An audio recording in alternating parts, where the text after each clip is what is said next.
కల్తీ లడ్డుకు హెరిటేజ్ ఎందుకు తీసుకొస్తారా దిశ? హెరిటేజ్కి ఏం సంబంధం నాకైతే అర్థం కావడం. వీళ్ళకి ఏంటంటే డ్యామేజ్ చేయడం, బ్రాండ్ డ్యామేజ్ చేస్తే దానివల్ల వాళ్ళకి నష్టం వస్తుంది. నేను రాయలసీమలో ఒకప్పుడు చూసేవాడిని, వెజ్జాలు ఆ సంస్కృతి కూడా తీసుకొచ్చింది, ఎలాంటి వాళ్ళే తీసుకొచ్చారు.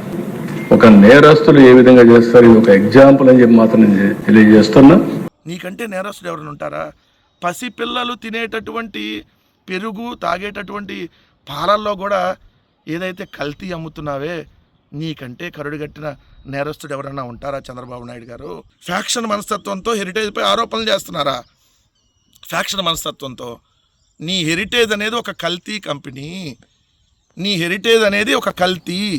మేం చెప్పలా, కేరళ ప్రభుత్వం దగ్గర నుంచి మొన్న ఫుడ్ సేఫ్టీ అథారిటీ వాళ్ళ దాకా అందరూ కూడా నీ హెరిటేజ్లో ఏదైతే నో మిల్క్ ఫ్యాట్ అన్నారు.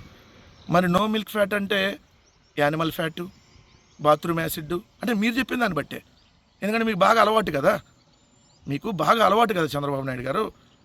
సో మీకు ఆల్రెడీ ఇవన్నీ అలవాటు కాబట్టి మీరే ఆ విధంగా హెరిటేజ్ని తయారు చేస్తున్నారని ఈరోజు ప్రజలు అనుకుంటా ఉన్నారు. అదే సూది కోసం సోదికి వెళ్తే డాష్ డాష్ మొత్తం బయటకు వచ్చింది అన్నట్టుగా ఇప్పుడు మొత్తం నువ్వేదైతే లడ్డూ మీద తప్పుడు ఆరోపణలు చేసావో, తిరుమల లడ్డు మీద మొత్తం ఇప్పుడు తీగలాగితే డొంక కదులుతున్నట్టుగా మొత్తం నీ ఇందాపూర్ డైరీ నుంచి అన్ని డైరీలు ఈరోజు ఎవరి అనేది బయటకు వస్తుంది. కాబట్టి ఇప్పుడు నీకు అర్థమైనట్టుంది.